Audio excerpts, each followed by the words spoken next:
감쪽같이 이제 당명만 바꾸면 된다. 치트키. 당명만 바꾸면 된다. 그래서 또 당명을 바꾸겠다고 이야기를 했습니다. 국민을 얼마나 바보로 아는지 장동혁의 오늘의 이야기 함께 감상하시겠습니다.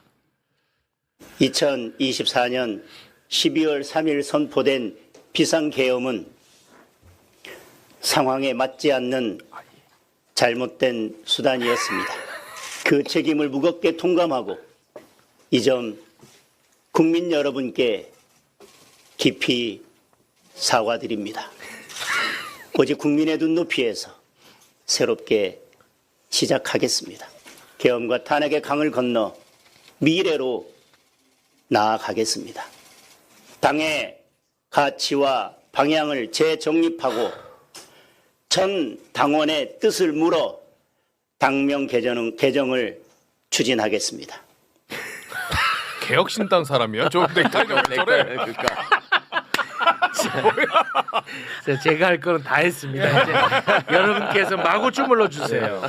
아유 참 오늘 아침에 안 그래도 저 무슨 얘기 할까 다들 궁금해하시더라고요. 어떻게 특별 기자회견이구만. 나름 저 얘기하려고 한 거구만요. 나름 대단하다. 나름 시간도 맞추고 날짜도 맞추고 오늘 대통령님 기자회견도 있었지 않습니까? 등등등 맞춰서 날짜도 맞춘 것 같은데 내용을 보니 역시나 우리 경상도에서 자주 쓰는 표현으로 지나가는 소가 웃겠다. 딱 그런 표현이 드는데 정말 좀 우리 국민들 어떻게 생각하는 건가 하는 의문이 들어요. 돌아서면 우리가 있나요? 이것도 잊을 수 있는 일도 아니고요. 그렇죠. 잊어서도 안 되는 일입니다. 그렇습니다. 마치 꼬리 자르기 하듯이 오늘부터 어제의 나는 잊는다. 이제 우리는 새로운 사람이야.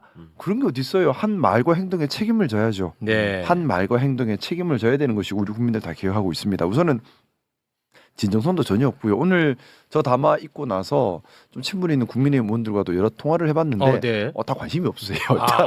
관심이 없어요. 관심이 없어. 그러니까 그래. 대표의 말이긴 한데 당 안에서도 아무 신뢰가 없는 겁니다. 그렇습니까? 그냥 말하는구나. 사람인가? 하여튼 말을 하네. 그냥 여기서 끝나는 거지. 내용에 관심이 없어요, 다들. 그래요? 내용에 관심이 없고 내용에 진정성이 없으니까 관심이 없는 겁니다. 실제로 저 말대로라면 사실 행동으로 뒷받침되어야죠. 뭐냐면 조경태 의원 같은 경우에 윤석열 탄핵을 부르짖었고 이젠 정말 끊어야 한다라고 주장하다가 집중적인 공격을 받고 완전히 지금 공경에 처해 있지 않습니까? 그런데 장동혁은 저 말을 하고 나서 더 공경에 처하게 하고 있죠. 그리고 이제 저 말을 하기 직전에 고성국이 들어옵니다. 그 고성국이 들어오는 시즌도 절묘해요. 고성국은 윤호겐입니다. 네. 제가 볼 때는 다 짜고 하는 것 같아요. 그러니까는 고성국한테 만약에 저 말에 정말 진정성이 있다면 고성국이 들어오는 걸 막아야죠. 그렇지. 너 들어오지 마 해야 되는데 어제 들어오고 오늘 저 말해요. 무슨 진정성이 있습니까? 그렇지. 국민 속이는 거고요. 그리고 정말 또 얼마 전에 김도우 정책위 의장이 사임을 했지 않습니까? 왜 사임을 했을까? 정말 저항하는 의미인가라는 생각을 했는데 제가 알아본 바로는 별로 그런 의미는 아닌 것 같고 김도우 자체도 과연 12.3 내란이 위헌인지 나는 모르겠다라는 취지의 입장을 가졌던 분으로 저는 기억하고 있고요. 마찬가지로 윤 어게인 쪽이었던 분이고 이제 여러 가지 개인적인 선거나 이런 것들을 생각하고 있다고 얘기를 듣고 있습니다. 근데 언론에서는 마치 엄청 합리적인 사람이라서 못 견디고 나가는 것처럼 나왔어요. 저는 이제 그 부분에 대해서 좀 얘기를 하고 싶어요. 뭐냐면 갑자기 주호영 부의장님이 합리적인 보수인 것처럼 아니에요. 그분이 왜 합리적인 보수예요? 뒤에서 작업하고 있던 윤어게인, 윤석열을 지키기 위해서 뒤에서 열심히 움직이던 분이고 또 윤한홍이 왜 합리적인 보수예요? 그래. 친윤 중에 친윤이고 원조 친윤인데 또 마찬가지로 김도우 의원이 무슨 합리적인 보수예요? 자기 계산대로 하고 있는 거거든요. 그러면 이거는 선거용이에요. 선거용이고 달래기용인데 중요한 것은 진짜 그 마음이 아니면서 그런 척하는 거는 국민들을 속이는 거 아닌가요? 속이는 거죠. 국민을 속여서 표를 달라. 이거는 뭐 경제적 이익을 바라고 하는 건 아니지만 사기죠. 그래서 그죠? 사기 선고하겠다는 것밖에 더 되나? 그동안에 그렇게 해보니까 먹히더라라는 거에 대한 저 사람들 나름대로의 그 자신감이 있잖아요. 네, 맞습니다. 저 얘기했잖아. 1년만 지나면 다 잊어버려. 윤상현이 그 괜히 그러냐고. 윤상현이 예전에 어디 갔어 근데? 김 의원님 그 기억하실지 모르겠는데 예전에 김무성 씨가 대표할 때 있었어. 네네. 네? 그때 선거 앞두고 당 대표가 기자회견 하잖아요. 우리는 이번 선거에 뭐 어떤 전략으로 임할 것이며 주요 공약 뭐 이런 거 얘기할 때 기자들한테 공식적으로 당 대표가 우리는 투표율을 떨어뜨리는 게 목표다. 아니 그렇게 얘기한 당이야 저게. 그런 반민주적인 저는 처벌한다. 그건 너무 반민주적인 발상. 찾아보세요. 다 김무성 해가지고 네. 우리는 투표율이 높은 불리한 당이기 때문에 그렇게 얘기한다니까 진짜로. 저 그리고 이제 지방선거 얘기 나오니 말인데요. 지금 이수정이 이수정. 저도 자꾸 웃습니다. 감시의원. 자, 가짜뉴스 감시단입니다. 제 생각에는 그냥 검색을 한 것 같아요. 가짜 뉴스 해가지고 제일 많이 나오는 사람, 감시에서 제일 많이 나오는 교집합으로 뽑은 것 같아. 가짜 뉴스로 제일 많이 검색되는 사람이 이수정이고 감시가 제일 많이 검색되니 제일 전문가인가 보다 해서 가짜 뉴스 감시 이렇게 해서 이수정이 된 게 아닌가라고 농담을 하는 말입니다. 네. 설마 그렇게 근데 그런 것 같아요. 안 그러면 어떻게 이 사람을 그러니까. 안 치는지 모르겠는데 근데 우리 여기서 국민의힘의 선거 전략에 대해서 생각해 볼 필요가 있습니다. 특히 TKPK 쪽에서 국민의힘이 주로 쓰는 선거 전략은 두 가지입니다. 첫째는 철저하게 조직 선거, 소위 말해 지상전이라고 하잖아요. 열심히 조직을 만듭니다. 그 조직이라고 하는 건 평소부터 이 문제인데 공직자들이 공직에 있을 때 시민과 국민을 위해 보는 봉사하고 일하는 데 집중하는 것이 아니라 그 공직에 있으면서 열심히 조직만 만들어요. 그렇죠. 주민자치회도 자기 사람으로 채우고 새마을회도 자기 사람으로 채우고 뭐 바르게 살기도 자기 사람으로 채우고 다 자기 사람으로 채워서 주민자치위원회가 주민과 관련된 일은 하나도 안 해요. 그냥 선거 조직이에요. 그렇지. 미리 선거 조직만 딱딱딱딱 만들어서 강력하게 선거 조직을 만드는데 제가 예전에도 몇 번 말씀드렸던 것처럼 TK, PK 쪽의 지역위원장들이 당협, 지역구죠. 지역구 체육대회 열면 몇천 명씩 모여요. 그만큼 조직을 만들어 놓습니다. 이 조직은 뭘 하느냐? 선거 때 되면 마타도어를 돌립니다. 마타도어를 돌려. 마타도어 돌리는 게 주된 선거 전략이에요. 와. 진짜인지 가짜인지 상관없어요. 그냥 이 사람의 인성에 문제가 있다. 뭐라 더라. 개인사 들추고 여러 가지 의혹 제기하고 뭐 근데 이거는 마타도어하고 공식적으로 논평을 내는 게 아니잖아요. 그렇죠. 책임지는 사람이 없죠. 네. 말로 돌리는 거니까 책임질 수 있는 사람이 없는 거예요. 그렇죠. 야 소문 내. 야 소문 내. 2,000명, 3,000명 만들어 놓은 조직으로 소문을 확 내면 두세 달 사이에 소문이 확 일어나죠. 그러면 시민들은 진위 여부 확인하기 전에 오 그런갑다 되면서 부정적 인식을 갖게 돼요. 네. 이게 주된 선거 전략이에요. TKPK 가만히 보면 국민의힘 쪽에서 선거 전략은 두 가지. 조직 만들어라. 이 조직으로 때 되면 마타도어가 돕니다. 마타도어 도는 도구거든요. 이게 지역에서 막강하게 작동을 하는 그렇겠죠. 것이 지역 언론을 특히 TK나 PK 쪽은 지역 언론을 국민의힘이 완벽히 장악하고 있습니다. 왜냐하면 생각해 보세요. 지역의 신문사들이 자생력이 있을까요? 신문 요새 누가 보는데요? 잘 안 봐요. 안 보지. 자생력이 없어요. 그럼 근데 신문사가 엄청 많아요. 우리 울산만 해도 신문사가 열 몇 개가 있어요. 그거 신기하네. 근데 어떻게 먹고 살까요? 시에서 돈을 다 줍니다. 어떻게 주냐? 시에서 행사를 일부러 열어요. 그 행사를 열었으면 공정하게 입찰을 해서 경쟁력 있는 기획사에 줘야 되는데 그게 아니라 신문사로 줘요. 왜?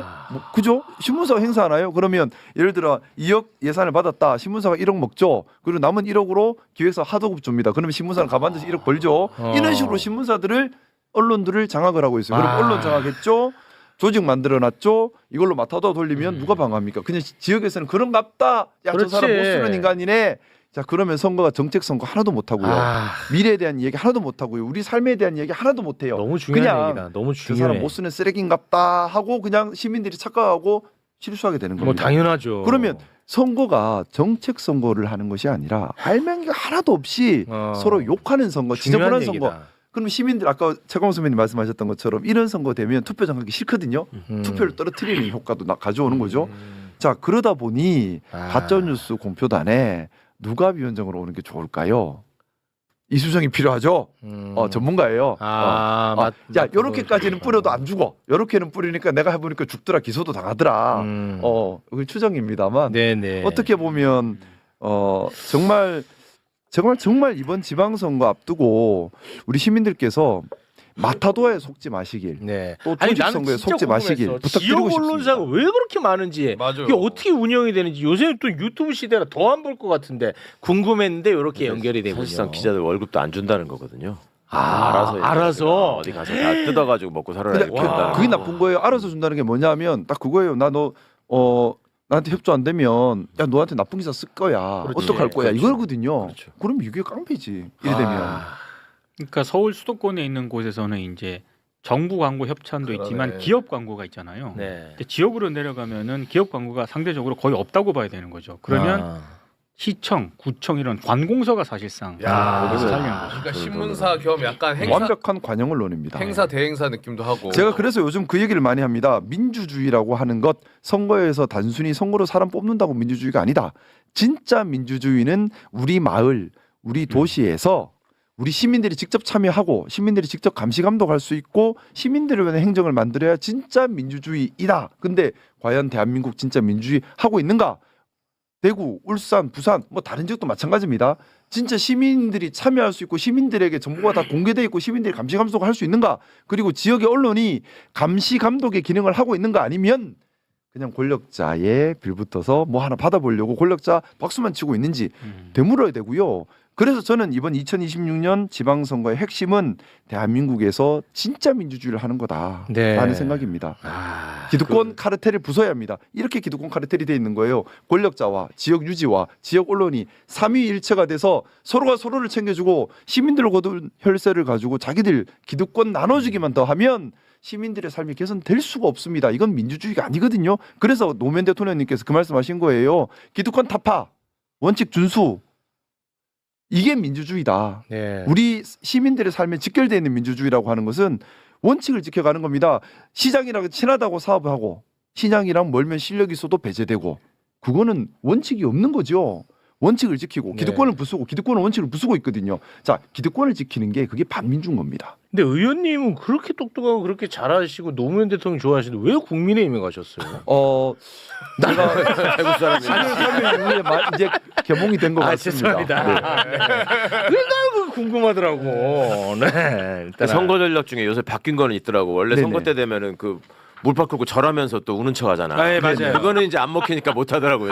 이제 안 먹히는군요. 그건 없어졌고. 네. 아까 김무성 어딩이 이게 정확히 말씀드리면 2012년 12월 15일 말인데 2012년 그때 새누리당 때예요. 그때 이렇게 딱 얘기했어.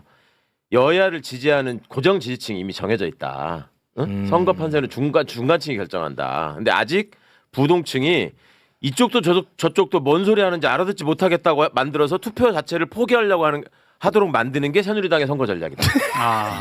이렇게 얘기했어. 똑같이 하잖아. 지금. 근데 제가 이 말씀 하니까 이제 말씀인데 제가 22대 총선에 처음 나올 때에 대단하다. 제가 첫 선거 공약으로 내세웠던 게 선거 공약 1번 네거티브 마터도어를 하지 않겠습니다. 1번 2번 네. 저한테 네거티브 마터도어 하더라도 고소고발하지 않겠습니다. 삶 다름에서 배움을 얻겠습니다라고 걸었어요. 야, 훌륭하시네. 그랬더니 국민의힘 쪽에서 제일 많이 들은 말이 그건 선거가 아니야. 그래요? 그렇게 어떻게 하려고 그래? 그런 거예요. 또 그래서 저렇게 또 가르치네. 아무것도 그럼. 모르네. 근데 저는 끝까지 그걸 지켰어요. 그냥 밀어붙였는데 와. 근데 그래서 저는 뭐 선거 기간 내내 네거티브 마터도어 일치하지 않고 저한테 와우. 네거티브 마터도어 돌아도 고소고발 안 하고 그냥 훌륭하시네. 시민들의 판단에 맡겼습니다. 훌륭하셔. 그리고 뭐 다름에서 배움을 얻겠다고 달려들었는데 이런 모습이 너무나 국민의힘에서는 이례적이었던 거예요. 그 제가 뭐 하는 거지? 윤상현이 자기 1인 시위 할 적에 얼마나 안타까워했어. 얘는 너무 세상을 몰라.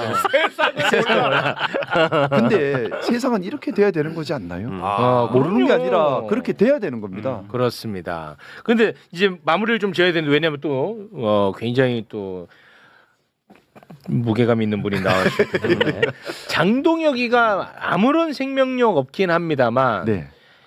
이 계엄이 잘못된 것이라고 이야기하는 것은 본인한테는 좀 쉽지 않았을 것 같은데 네.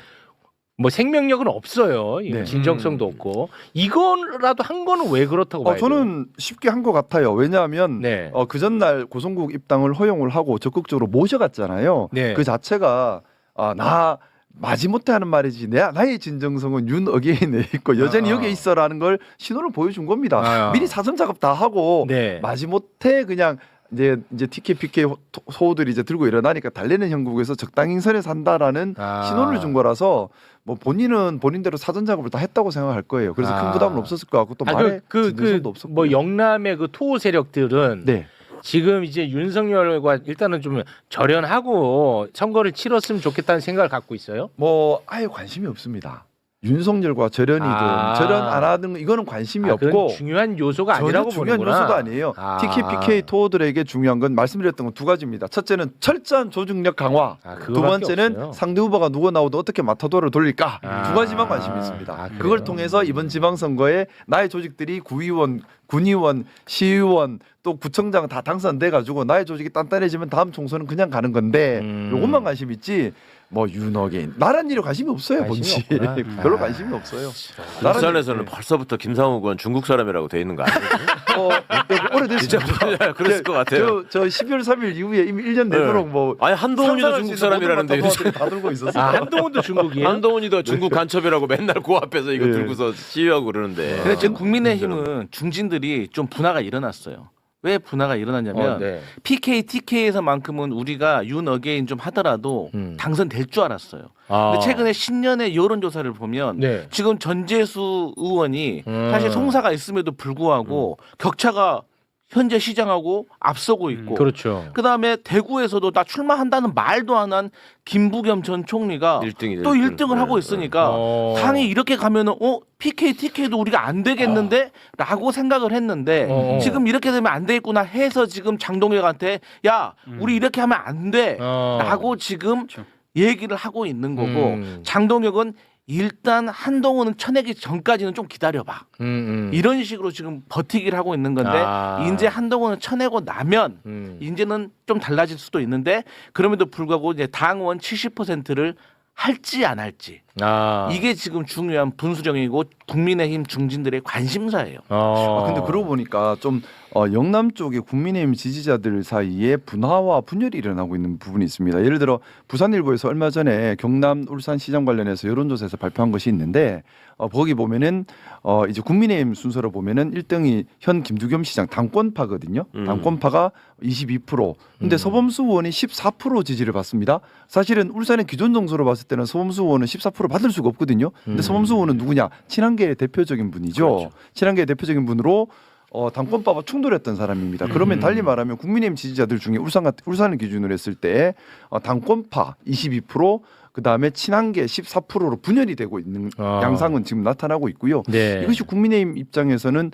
상당히 좀 지방선거 앞두고 변수가 될 수 있겠다 생각을 하고 있어요. 서범수, 서병수가 형제잖아요. 형제. 그 둘이도 다른 것 같더라. 예, 달라요. 성향이 그거 달라졌어요. 서로 생각이 달라요. 아, 원래도 달랐어. 원래도 서병수가 형인데 서범수는 원래도 한동훈이 따라다니고 뭐 개헌 반대하는 걸로 이렇게 했었고 네. 서병수는 찬성이고 적고 형제도 그래 형제.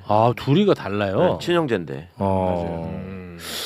알겠습니다. 근데 뭐 결국은 이 부산, 대구, 경남 이분들 그 유권자분들이 그럼요. 이번 한 번만 좀 정말. 국민의힘을 좀 혼내주면 어떨까? 저는 이번 딱 한 번만 지방선거 진짜. 되게 의미가 커요. 특히 네. 부울경에서 민주당이 이겨버리면 완전히 이제 국민의힘 확 갇혀버리거든요. 아니 이거 국민의힘을 또 찍을 이유가 없거든. 내 자신의 그러니까. 이익을 위해서라도. 그렇게 국민의힘 찍으면 안 된다고 계속 얘기하니까 당명 바꾼다고 그러잖아 지금. 아 맞네. 그게 전략이야 그래서. 나 국민의힘 안 찍어도 돼. 그렇지. 진짜 제발 좀 한 번만 좀 어떻게 안 되나 한 정말로. 번만. 한 번 깨지는 기회가 있어야 돼요. 내 생각이 한번 깨지는 기회가 있어야 됩니다. 그것이 아니면 그냥 관행적으로 가는 거거든요. 관행적으로 찍던 대로 가는 아니 그러니까 거라서. 우리 그 의원님이 그 깨진 그 경험을 토대로 그래서 제가 책을 썼죠. 나는 이렇게 깨졌다. 12월 3일. 그 캠페인을 좀 많이 하셔야 될 것 같은데. 그래서 저는 지금 북토크를 영남에서 많이 열려고 지금 하고 있습니다. 제가 책을 쓴 이유가 네. 나는 이렇게 생각이 깨졌다. 여러분들도 생각을 한번 다시 해보자. 네. 우리 생각이 깨어져야 한다라는 그렇습니다. 주장을 하기 위해서 제가 생각이 깨어졌던 과정을 책으로 쓴 게 네. 123일의 기록이었는데 예, 가셔야 돼. 예. 네, 지금 일어나셨어. 네, 네, 알겠습니다. 알겠습니다. 자, 김상욱 의원이었습니다. 새해 복 많이 받으세요. 새해 복 많이 받으십시오. 국민의힘에서는 지금 검찰 미제 사건 또 들고 나오셔가지고 뭐 국민의힘이 또 줄줄이 또 미제 갖다가 바쳤나 봐요. 미제 얘기해달라고.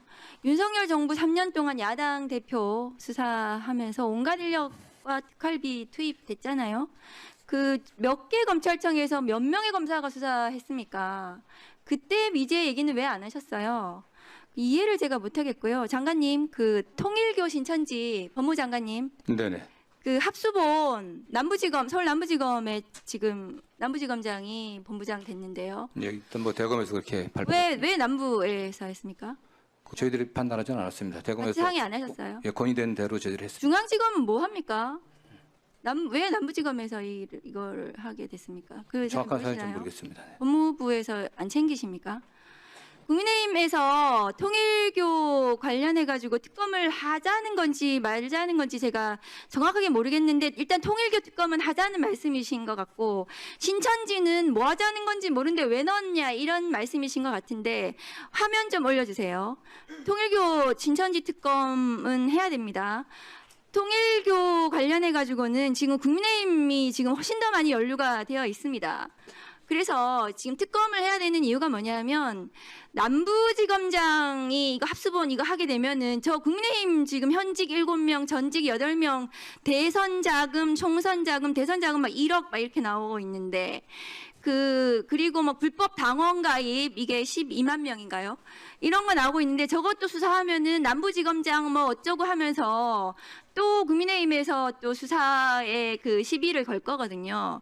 그랬기 때문에 근데 더불어민주당 관련해 가지고는 지금 그 특정 장관님에 대해서 얘기를 하고 있는데 그 사건은 그 윤영호 본부장이 진술을 오락가락하고 있는 거 아닙니까? 줬다 그랬다가 안 줬다 그랬다가 이제 또 다시 줬다 그랬다가 지금 국민의힘 검찰 출신들 잘 아시잖아요. 수사해 보셔가지고 그 진술 준 사람 진술 오락가락하는 수사 뭐 제대로 할 수 있습니까?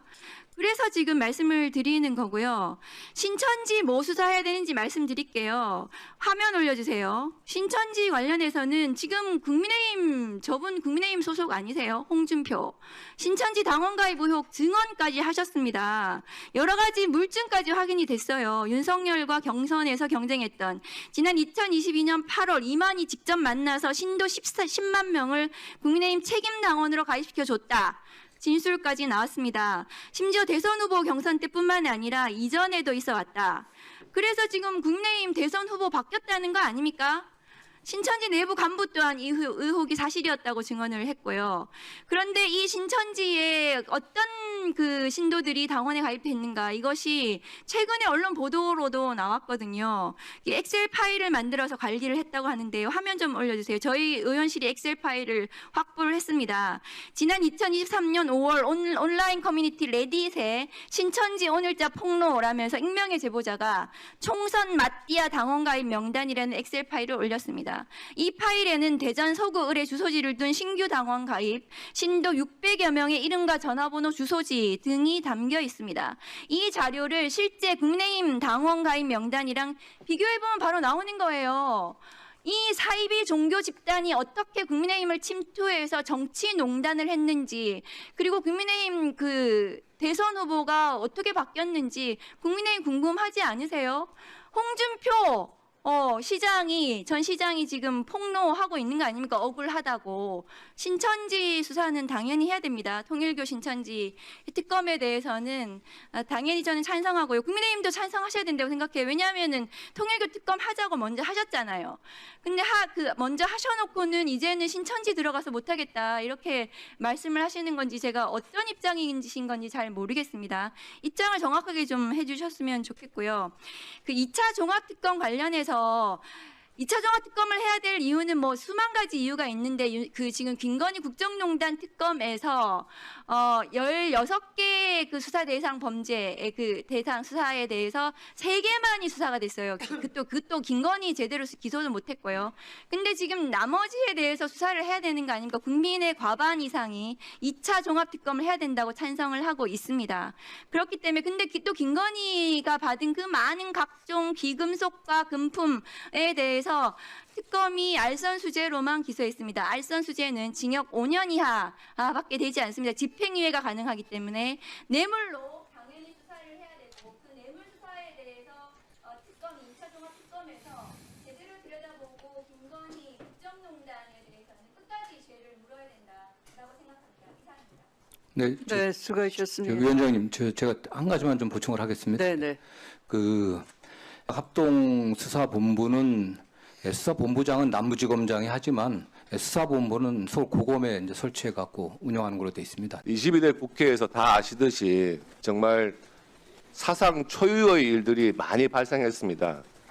저는 그 중에서도 22대 국회 상반기에 제1당 지금은 거대 여당이죠. 일당에 의해서 국회의장과 법사위원장을 한 당이 독식하는 그런 구조하에서 법안들이 제대로 검토도 되지 않고 날림 처리되는 이런 현상은 금년에는 꼭 바꿔야 된다, 그렇게 생각을 합니다. 지난 연말에 논란이 많았던 내란 전담 재판부법, 또 정보통신망법, 본회에서 어떻게 처리됐습니까? 법사위에서 그렇게 논란을 겪고 그렇게 통과된 법안들이 정작 본회의 가가지고는 무제한 토론을 하는 중에 내용이 어떻게 바뀌었는지도 모르는 수정안들이 나왔고요. 그 수정안에 대해서는 법사위나 법사위 소위나 어디서도 검토한 바 없이 제1당에서 만든 수정안이 그냥 통과돼 버리는 그런 일도 있었습니다. 과연 법사위에 존재하는 이유가 뭡니까?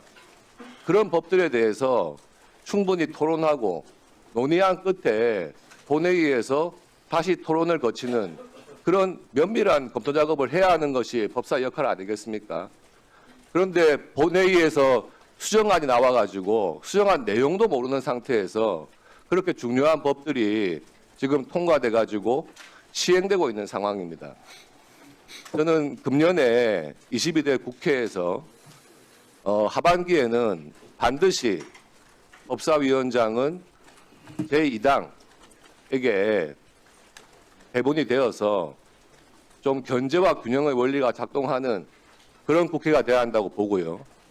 그리고 작년에 법사위에서 야당에는 간사 지정을 안 했습니다. 법에 아무런 근거도 없이 표결 처리를 한 다음에 일사부재에 의해 가지고 다시 표결할 수 없다, 뭐 이런 이상한 논리를 만들어 가지고 결국에 작년에는 법사위에서 야당 간사 없는 법사위가 진행이 됐습니다.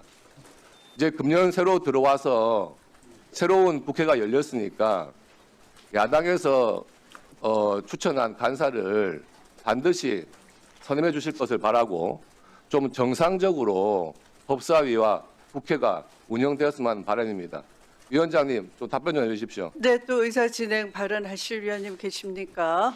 네, 박은정 위원님. 네, 오늘 장동혁 국민의힘 대표가 비상계엄에 대해서 사과했습니다. 내란이라고 부르지도 못한 사과였는데요.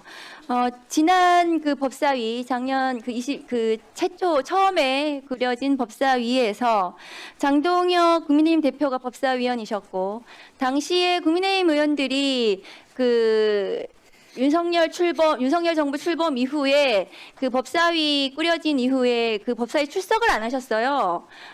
총선 이후에 출석을 오랫동안 안 하다가 나중에 와서 제가 국민들께 사과해야 되는 게 아니냐 이렇게 얘기했더니 그나마 그 장동혁 당시 법사위원이 사과를 했습니다. 그때는 멀쩡했습니다. 그런데 오늘 비상계엄 사과하는 모양을 보니 그게 진정한 사과인지 알 수가 없습니다. 오늘 곽규택 의원께서 법사위 간사를 국민의힘에서 추천한 위원을 간사를 지정해달라, 정상으로 돌려달라 이렇게 말씀을 하셨는데요. 장동혁 대표가 오늘 비상계엄 내란을 사과를 한 마당에 그러면은 그 내란의 밤에 계엄 해제 표결을 방해한 국민의힘 선출직 국회의원들, 그리고 윤석열 관저에 찾아가서 체포영장 집행을 방해한 국회의원들, 윤석열 탄핵 헌법재판소 앞에서 탄핵 기각을 주장했던 선출직 국민의힘 의원들에 대해서는 당 차원에서 뭔가 조치를 해야 되지 않겠습니까? 그래야 진정한 사과라고 할 수 있겠죠. 그런 조치도 없이 사과를 하는 것은 그거야말로 윤석열식 대사과에 불과하다. 그러면 그랬던 사람을 간사로 임명할 수 있겠는가? 우리 법사위에서. 저는 반대합니다, 아직도.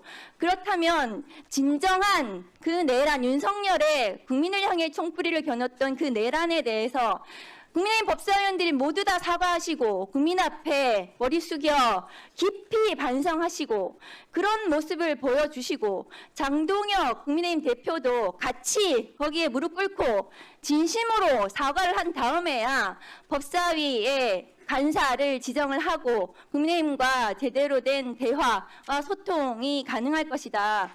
저는 존경하는 추미애 위원장님께서 이렇게 저희가 말씀드리는 것에 대해서 깊이 숙고해 주셨으면 좋겠습니다. 저도 법사위가 정상으로 잘 진행되기를 바라는데 그렇다면은 그 내란에 대한 제대로 된 오늘 장동혁 국민의힘 대표의 사과와 더불어서 진정한 사과와 반성만이 법사위가 앞으로 정상적으로 제대로 갈 수 있는 계기가 될 것이다 라고 생각을 합니다. 이상입니다.